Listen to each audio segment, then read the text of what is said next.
Hey everyone, welcome back to Corporate Decoder, the place where we decode the dramas and the deals behind your favorite companies. Today we're diving into a filing that might sound a little dry on the surface, but trust me, it's all about a significant breakup and a hefty breakup fee. Picture this: a big energy cooperative, Tri-State Generation and Transmission Association Incorporated, is saying goodbye to one of its members, La Plata Electric Association Incorporated, or LPE, A for short. This isn't just a casual parting of ways, it's a formal process involving a lot of paperwork and, you guessed it, money. So, what is the deal here? Tri-State is essentially a wholesale electricity provider. It generates power and transmits it to its member utility companies, which then distribute it to you and me. Now, sometimes a member utility decides it wants to go its own way, and that is exactly what is happening with LPEA. This whole process is governed by a special rulebook, or what they call a tariff, filed with the Federal Energy Regulatory Commission, or FERC.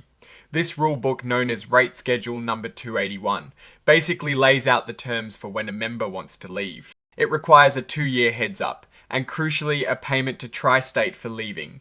Think of it like a contract termination fee, but for electricity services. Now, this specific rulebook has been through quite the ringer.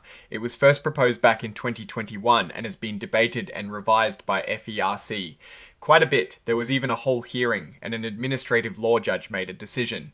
Then FERC stepped in, changed things up, and now there is an appeal happening in the Court of Appeals for the 10th Circuit. It has been a long road to figure out exactly how these termination payments should be calculated. The latest approved version of this payment calculation method was accepted by FERC in August of 2025, and it is this version that's going to be used for this particular departure. LPE officially gave its notice way back in March of 2024.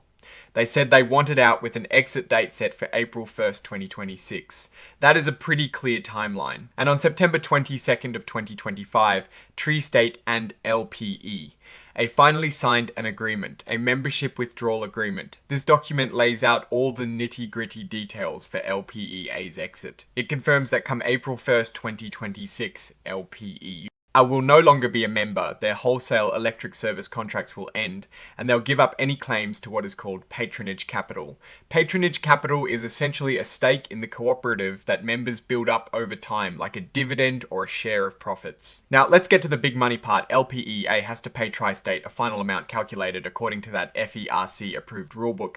This payment is due before their withdrawal date. The agreement states an estimated final payment amount of a whopping $160,303,099.79. That is a significant sum of money. This estimate is based on that August 2025 version of the payment calculation method. It is an estimate because some of the factors used, like patronage, capital credits, and regulatory liabilities credits, are also estimates Tri-State will give LPE.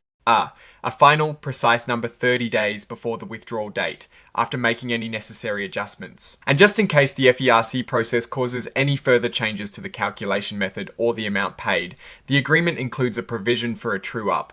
This means the payment could be adjusted again if FERC later issues a final, unappealable order that changes things. The entire withdrawal hinges on LPE actually making this final payment.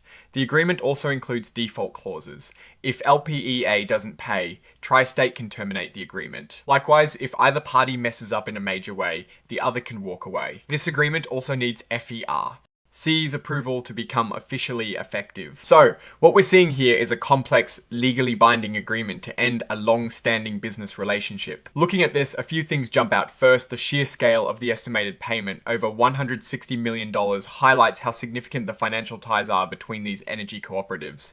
This is just a small fee. It reflects years of service contracts and capital contributions. The fact that it's still subject to FERC rulings and potential adjustments means there's still some uncertainty, which is a risk for both parties.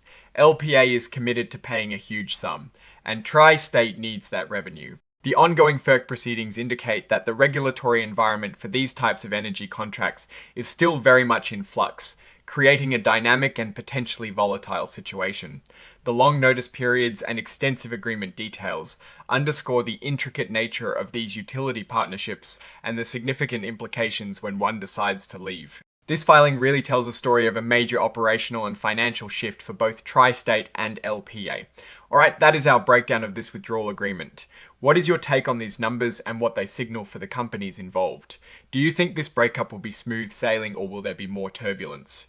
Drop your thoughts in the comments. If this analysis was valuable, hitting that like button really helps, and subscribe for more deep dives into corporate filings. Don. Don't forget to check out the Discord community linked in the description. Thanks for watching. See you next time.